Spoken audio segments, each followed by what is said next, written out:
नमस्कार। अनय साहित्य क्लासेस की आज की कक्षा जो काव्य शास्त्र से संबंधित इसमें रेगुलर क्लासेस चल रहे हैं।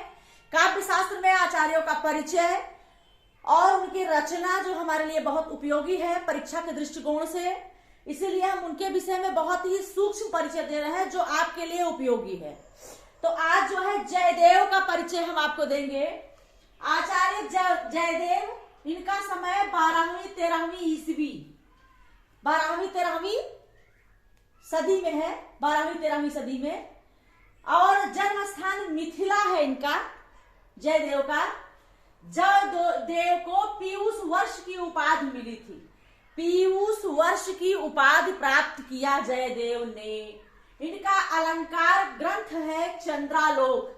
जयदेव का अलंकार से संबंधित ग्रंथ है चंद्रालोक।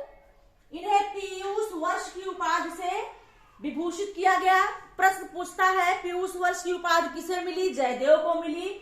और पूछता है चंद्रालोक ग्रंथ ये किस पर आधारित है? रस पर, छंद पर, अलंकार पर। तो चंद्रालोक जो है अलंकारिक ग्रंथ है। जन्म स्थान मिथिला, 12वीं 13वीं सदी जयदेव का टाइम पीरियड है। अगले आपके आचार्य है अप्पय दीक्षित। इनका समय है 16वीं सदी, स्थान दक्षिण भारत। अप्पय दीक्षित का स्थान दक्षिण भारत, 16वीं सदी के आचार्य हैं। इनके 3 ग्रंथ हैं। पहला है वृत्तवार्तिक, दूसरा है कुवलयानंद, तीसरा है चित्र मीमांसा। वृत्तवार्तिक, कुवलयानंद और चित्र मीमांसा अप्पय दीक्षित की रचना है, जिसमें कुवलयानंद और चित्र मीमांसा बहुत महत्वपूर्ण है। तो अगले आचार्य है पंडित राज जगन्नाथ। इनका समय 17वीं सदी माना गया है।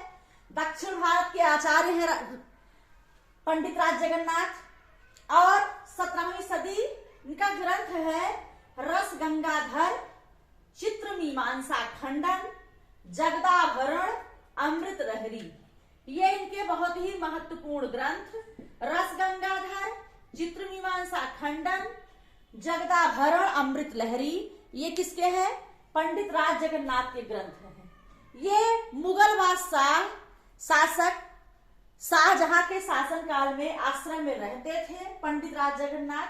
ठीक है, पंडित राज की उपाधि उन्होंने दिया है शाहजहां ने इन्हें रस गंगाधर की। तो ऐसी स्थिति में ये पंडित राज जगन्नाथ, अप्पय दीक्षित, जयदेव का 12वीं 13वीं सदी है। मिथिला के निवासी हैं। पीयूष वर्ष की उपाधि उन्हें मिली है। चंद्रालोक इनका ग्रंथ है। अप्पय दीक्षित 16वीं सदी, दक्षिण भारत, वृत्तवार्तिक, कुवलयानंद और चित्र मीमांसा। पंडित राज जगन्नाथ 17वीं सदी, रस गंगाधर, चित्र मीमांसा, जगदाभरण, अमृत लहरी। तो ये आपके 3 आचार्यों का परिचय आज की कक्षा में है।